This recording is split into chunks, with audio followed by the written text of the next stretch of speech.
All right, we're going to do the Georgia Bulldogs schedule preview today. It's a whole series of these that I'm doing. There's a playlist of schedule previews if you want to check them out. Before we get to that schedule preview, though, most of you, I'm sure, are aware by now, Gold and Blue Dude Chris passed away last week. This is I don't know what to say, and I'm never good at these types of things. One of the nicest guys on YouTube. I've been out of town for a week. Like some of you know, I live in Augusta, Georgia. The Masters golf tournament is here this week, so that they always do spring break here for the kids during Masters week. So kids are out of school. I've been out of town all week.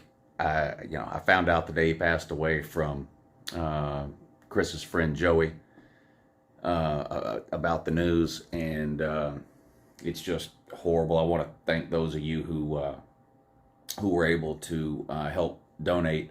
I put a message up on my community page last week when I found out, and there was a GoFundMe, and I had put a link to the GoFundMe on there. And I want to thank those of you who have contributed. I'll put the link in the description of this video too, if you're able to, if you're in a position to help out. It would be greatly appreciated. And we are going to get to the Georgia schedule preview. But before we do that, a few of us were talking the other day. Some of you know what the Slob Olympics is. Some of you don't.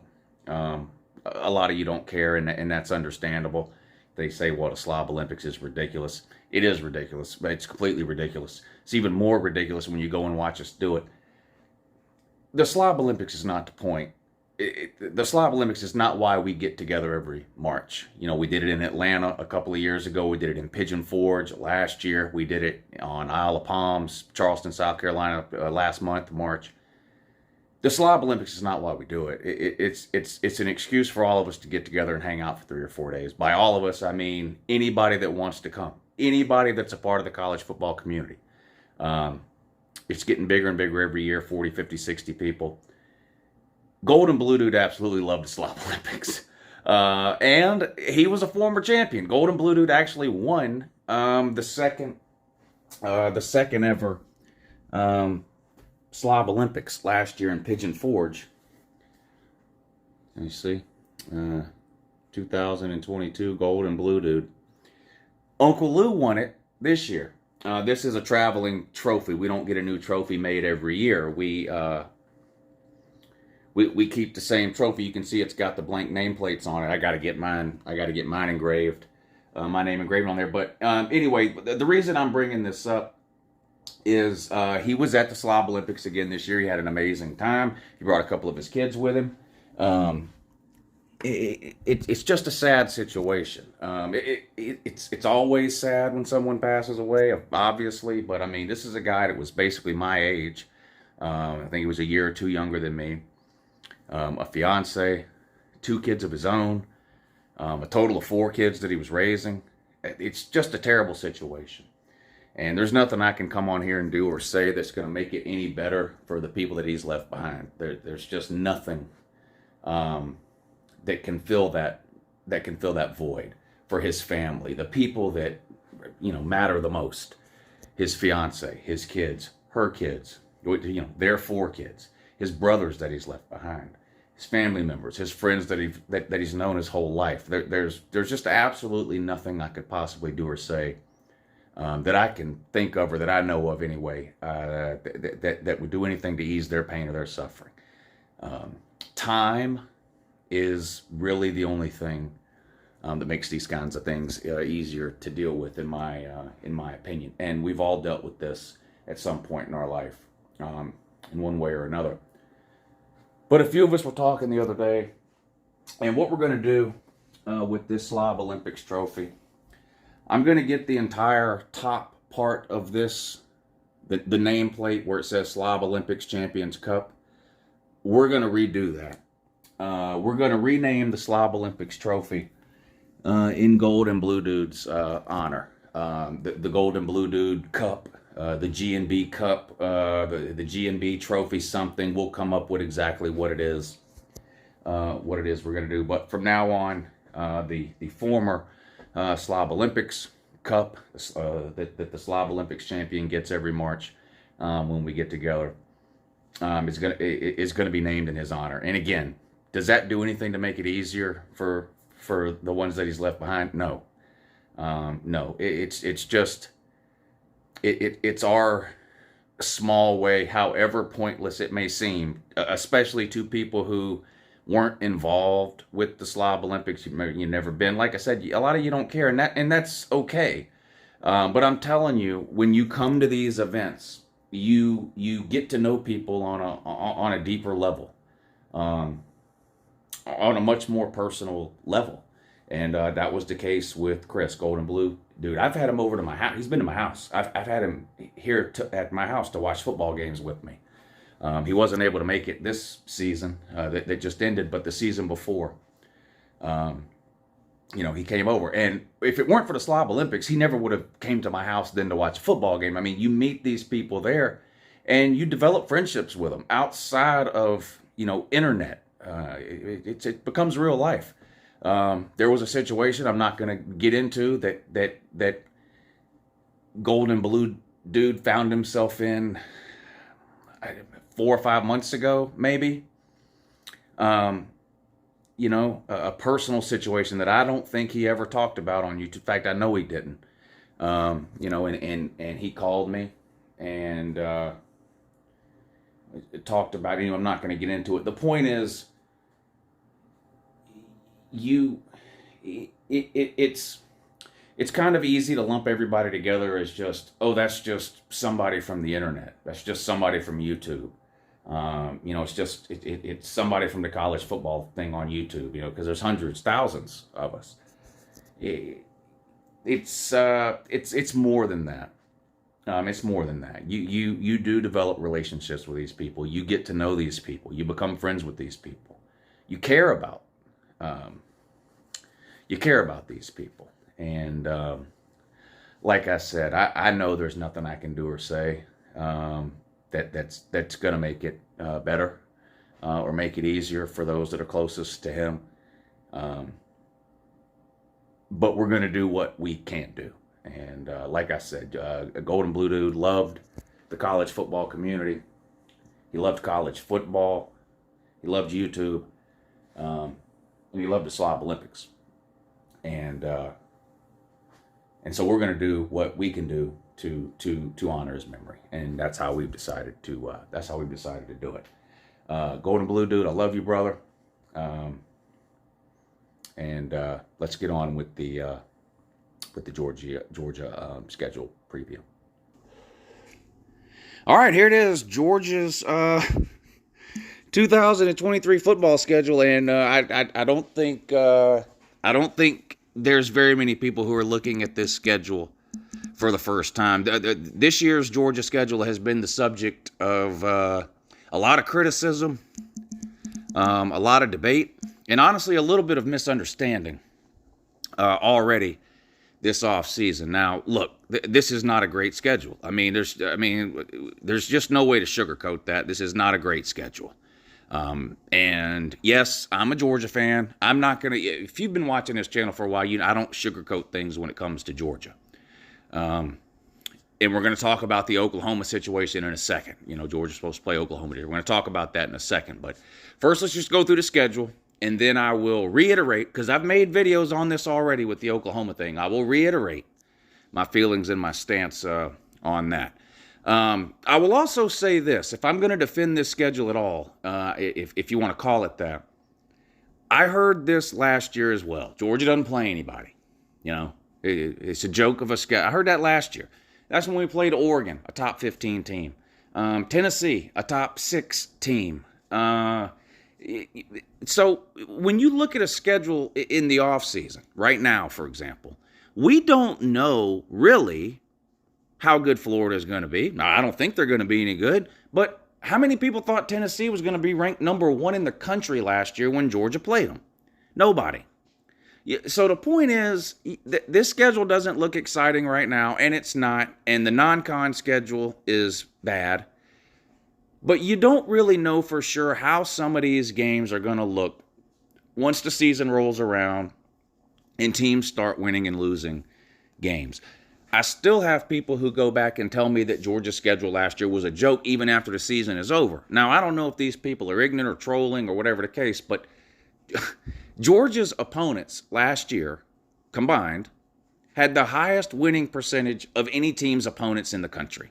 In other words, if you add up the records of every team that every team played, the teams Georgia played last season had a higher winning percentage than any other team schedule in the country. Now, I'm not saying that that's going to be the case this year.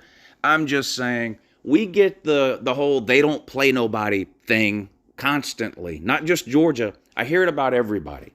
You heard it about Alabama year after year after year after year when they were winning national titles. Well, of course, they're winning national titles. They don't play nobody. Then Clemson wins a couple of national titles. Well, of course, they're winning national titles. They're in the ACC. They don't play nobody. We heard it about Oklahoma. Well, yeah, Oklahoma wins the Big 12 and makes the playoffs every year, but look what happened. They don't play nobody in the regular season. As soon as they get in the playoffs, they lose because they don't play nobody. You just hear it constantly, the whole they don't play nobody thing. With that being said, like I'll be the first to admit, this isn't a very exciting schedule to look at in April. There's not a lot of games that jump off of here like, wow, that's going to be a great game. Let's go through it. Georgia starts off this year with 2 non-con games in a row against terrible teams, UT Martin and Ball State. Georgia will win both of those games by as much as they want to. I don't like this as a fan. I like when Georgia plays a big game week 1 because it gives you something to look forward to and talk about all offseason long. And Georgia's had that several times over the last several years. Oregon last year, Clemson the year before. The year before that was COVID. There was no non-con games. 2019, Georgia played Notre Dame early in the season. 2017, they played Notre Dame early in the season. On and on and on and on and on and back you go. We don't have that game this year. There is nobody, Georgia fans or anyone else, sitting around all off season long talking about how excited they are to see the Dogs take on UT Martin or Ball State. I get it. It's terrible. The season ticket holders aren't happy about it. Nobody's happy about it. Now, if you are a Georgia fan and you're looking for a glass half full type of situation, Georgia's got a brand new offensive coordinator, and whoever ends up starting at quarterback for Georgia, my money's on Carson Beck, but it could be Brock Vandagriff. I guess it could be Gunnar Stockton, although that's much less likely in my opinion. Whoever it is, it's going to be their first ever start as a college quarterback. So if there was going to be a season, again, this is looking at this from a fan perspective. If there was ever going to be a season where Georgia started the season off with 2 absolutely outmatched cupcake teams, this is a pretty good year for that to happen. Bobo can get his feet wet with the play calling for a couple of weeks. The quarterback, whoever it is, or most likely 2 quarterbacks will get significant playing time. At least 2 quarterbacks will get significant playing time in the first 2 weeks of the season here. So, again, if you're looking to sort of put some frosting on this cupcake of a schedule, that would be it, right? Brand new offensive coordinator, brand new quarterback. If you're going to start the season off with a couple of duds, maybe this is a good year to do it. Now, week 3, to me, is an interesting game. I'm not going to try to oversell South Carolina and convince anybody they're a top 10 team or anything like that. But I do think they're an interesting team, and I think they've got some talent in certain areas. And let's be honest, Shane Beamer and South Carolina have outperformed expectations 2 years in a row. There's just no denying that. If you go back and you look at South Carolina's expectations in the offseason heading into each of the last 2 seasons, then you look at their record and their performance and who they beat at the end of those years, they have outperformed expectations 2 years in a row. I'm sure you remember how last season ended. They beat 2 top 10 teams in a row to end the regular season. They beat Tennessee at home, and then they beat Clemson on the road in back-to-back weeks to finish out the regular season, both ranked in the top 10 at the time. Now, they lost a lot through the transfer portal. I'm still not Spencer Rattler's biggest fan, but you can't deny the fact that South Carolina has shown some improvement and outperformed expectations over the last couple of years, and South Carolina was the last team to beat Georgia in Athens back in 2019. Georgia hasn't lost a home game since then. Jake Fromm's last year, South Carolina beat Georgia in Athens in 2019. Georgia's blown them out every year since then, and Georgia will be a significant favorite in that one at home, but still an interesting game to me. Then another non-con game, UAB. UAB is a step up above UT Martin or Ball State, but again, a team that just has no business competing with somebody like Georgia. It'll be a blowout. Georgia then has its first road game in Auburn. Go on the road to take on the Tigers. First-year head coach Hugh Freeze. First year at Auburn anyway. Not his first year as a head coach. At Ole Miss for several years. Got himself in some trouble. Landed at Liberty. Was there for a couple of years. Now he's back in the SEC at Auburn. I've said it before. I'll say it again. I'm not a huge fan of Hugh Freeze, the person. But from a football perspective, this is an obvious upgrade at head coach for Auburn over Brian Harsin. Now, they've got issues at quarterback. We'll see if they decide to do something in the transfer portal after spring practice. But I do not think Robbie Ashford is the answer at quarterback for Auburn. Well, we'll see. Auburn is a difficult place to play.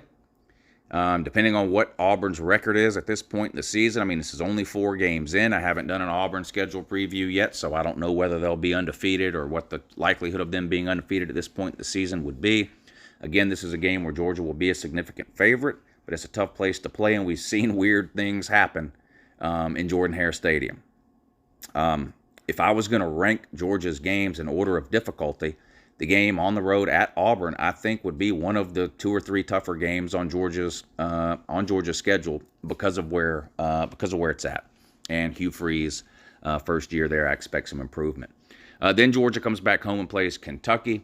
I think Kentucky was the victim of overhyped expectations a little bit the last couple of years. I don't so much think that Kentucky got worse last year than they were the year before or over the last couple of years, so much as the fact that I think the expectations got a little bit out of control at Kentucky. I feel like they may have hit a ceiling under Stoops, and I like Mark Stoops. I think Kentucky should keep him as long as they possibly can and pay him whatever he wants. But the idea that we heard over the last couple of years that maybe Kentucky was ready to take the next step and start challenging for division or conference championships, I just don't see that happening. They lose Will Levis. I know they bring in Devin Leary from NC State, but the odds of Kentucky winning this game in Athens is just not very high. Georgia will be a really big favorite. On the road at Vandy, that'll be a win for Georgia most likely. Not a difficult test there. And then that takes Georgia into their bye week. All right, coming out of the bye week this year, just like every year, the cocktail party. Neutral site game, at least for the time being, Jacksonville, Florida, Georgia, Florida game, world's largest outdoor cocktail party. This might be the last year this game is played in Jacksonville. It's possible. The contract is up. The contract with Jacksonville is up this year. The TV contract for the SEC ends this year with CBS.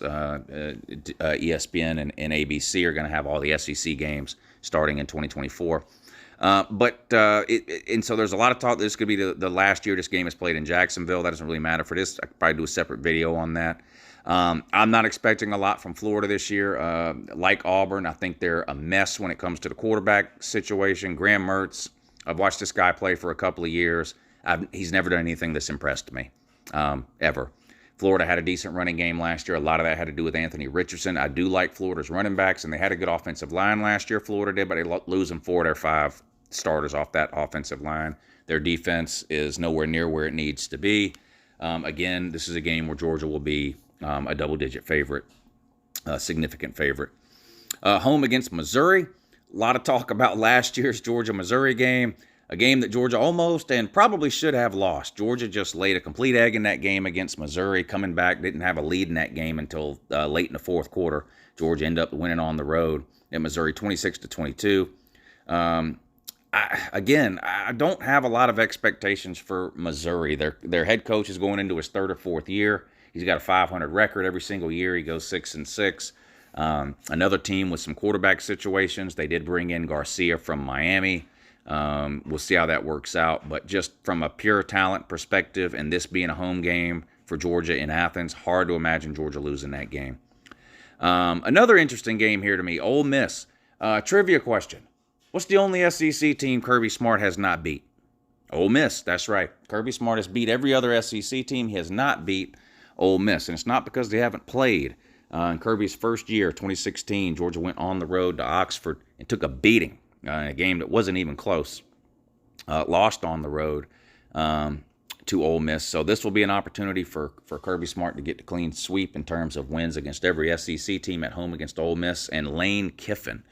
Could be an interesting game. Lane Kiffin's got the opposite. When it comes to quarterbacks, Ole Miss is the opposite of Florida and Auburn. Ole Miss has too many QBs.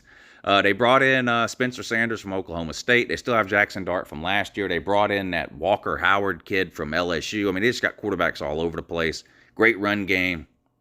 Questions about their defense. I'm not going to – if this game was on the road at Ole Miss, this would be a very tricky spot, I think, for Georgia, especially considering the fact of where it falls on the schedule right before this game on the road at Tennessee. But because it's in Athens, this will be a game that Georgia should win. Again, they'll be a significant favorite. And then Georgia finishes up the season with back-to-back road games at Tennessee and at Georgia Tech. We'll get the Georgia Tech one over quick. Georgia Tech is a disaster.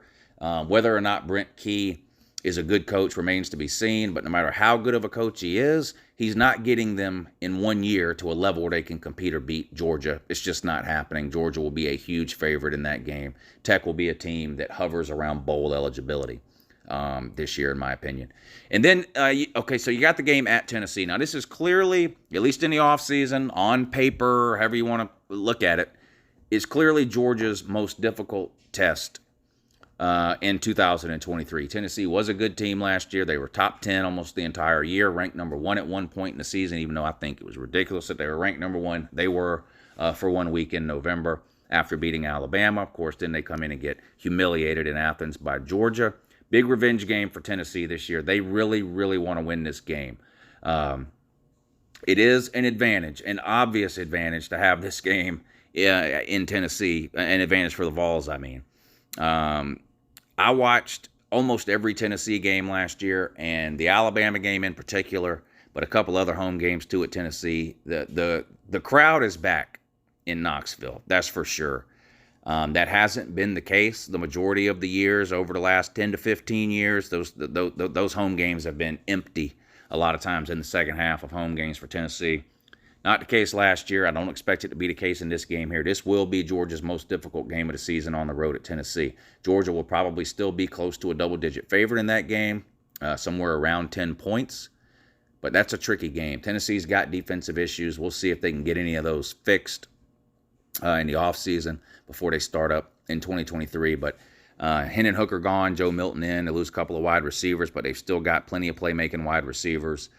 Joe Milton's, been in college the same amount of time Stetson Bennett was now. So the Josh Heupel offense is pretty much plug and play. They're going to score a lot of points against the majority of the teams that they play. They have struggled scoring against Georgia, not just last year, but the year before too. Josh Heupel has really struggled to put points on the board against UGA. We'll see how they do this year, but yeah, that is Georgia's most difficult game. At least it appears that way right now for the 2023 season. So there you go. That's Georgia's schedule. Now, let me address the Oklahoma situation. I don't know how many times I have to address this. I think it's completely ridiculous that Georgia's not playing Oklahoma this year. All right, let me start there. If both teams really wanted that game to be played this year, it would be played this year. I don't know what Oklahoma felt about it. I have no idea. The whole narrative about the SEC made Georgia and Oklahoma cancel that game, that's just false and fake news. The SEC has zero control, none, not one bit of control over any team's non-conference scheduling. None. There are no rules in the SEC that dictate what teams have to do or what teams can't do when it comes to scheduling non-conference games. If Georgia and Oklahoma both wanted to play that game, it could have been played. With that being said, I understand why they canceled it, why Georgia canceled it. Unlike the Texas-Alabama series, which I don't understand why people are getting this confused. They keep saying, well, if Texas and Alabama were allowed to play their series, why weren't Georgia and Oklahoma allowed to play their series? The Texas and Alabama series was scheduled for 2022 and 2023. Last year in Texas, this year in Bama. That series is going to be concluded before Oklahoma or before Texas ever joins the SEC. 22 and 23, they're not joining the SEC till 24, okay? The Georgia-Oklahoma series was not scheduled in back-to-back years. Georgia was scheduled to play at Oklahoma in 2023. Oklahoma was not scheduled to return the favor and play Georgia in Athens until 2028 or 2029, whatever year it was, 5 or 6 years down the road. Georgia already had a kickoff classic game scheduled for next season, the 2024 season against Clemson. So they could not schedule Georgia and Oklahoma in 2024 because Georgia already had Clemson there. So the Georgia-Oklahoma game, when that series was announced 4 or 5 years ago, it was Georgia at Oklahoma in 2023, Oklahoma at Georgia in 2028. Then Texas and Oklahoma made the announcement that they were going to join the SEC, right? Then the announcement was made they were going to join the SEC in 2024. So Georgia is not going to go play a non-con game on the road at Oklahoma when Oklahoma will never be able to return the favor because they'll be in the SEC starting next year, if that makes sense. Now, what I think should have happened, here's what I think should have happened. I think Georgia should have kept Oklahoma on the schedule and played them this year as a non-conference game. Travel out to Norman and play the non-con game with a reassurance from the SEC office that next year, the first year that Oklahoma is in the SEC, they have to come to Athens and play. It may end up that way anyway. We don't know the expanded schedules for 2024 that include Texas and Oklahoma in the SEC. Those schedules have not been released yet. So we don't know. It's possible Oklahoma has to come to Athens and play Georgia next year anyway. We don't know. But there should have been a reassurance from the SEC office that said, yes, Georgia, you can go ahead, go play Oklahoma. It'll be a non-con game. They'll never return that non-con game in Athens because they're going to be in the SEC, but we can reassure you that the first year that Oklahoma's in the SEC, we will schedule them to play a game in Athens. To me, it would have been that simple to do. Option 2 would have been make that a neutral site game. Now, I hate neutral site games. I can't stand them. I don't like Georgia, Florida, and Jacksonville. I don't like these 5 or 6 kickoff classic games they have that are neutral site games for no reason. I can't stand neutral site games. I think college football games should be played on college campuses. But because of the unique situation here, where because Texas and Oklahoma are joining the SEC, the second leg of the Georgia-Oklahoma series played in Athens would never have got to happen, at least not as a non-con game. I think an exception should have been made. Move that game to Dallas, Texas. Instead of Georgia having to go on the road and play in Norman, move it to Dallas, Texas, or move it to Houston, or move it to the moon. Move it wherever you want to move it. But the point is, if Georgia and Oklahoma both really would have wanted this game to be played, it could have been played. So I don't buy the lie that the SEC office forced Georgia to cancel the game. They don't have the authority to do that.